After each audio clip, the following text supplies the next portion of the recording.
de bir ceyhan, ben bilerdim ki ben neler yazardım. Merdi kaldırın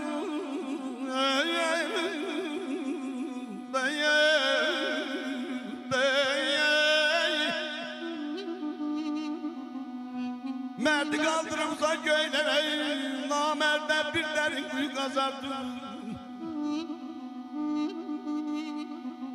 Seveni koymazdım ayrılsın yardan. Yaxşı adamlar ey dostlar, ben kurtarardım dardan. Dağ başı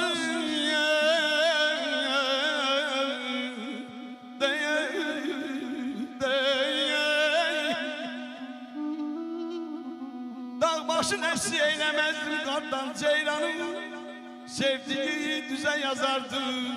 Ceylanın sevdiği düzen yazardım.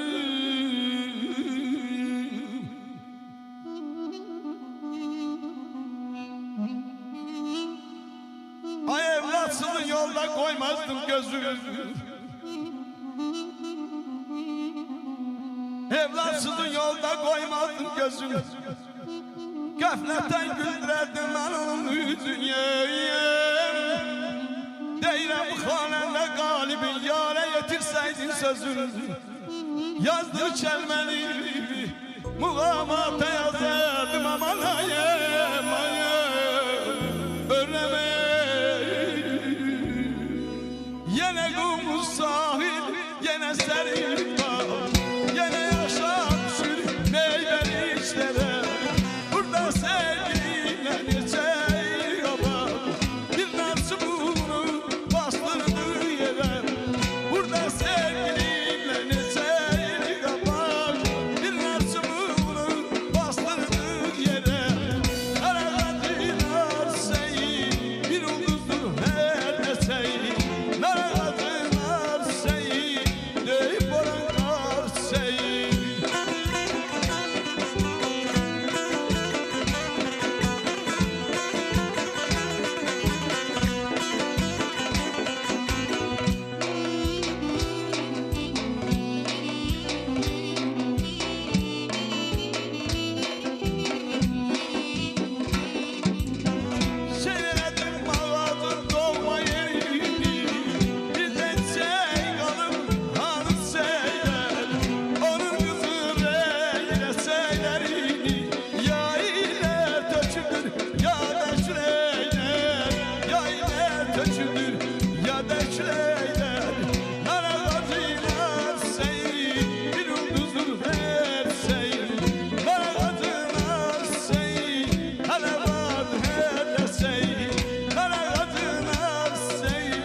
Teşekkür ederiz Galip. Alkışlarız bir daha Galip.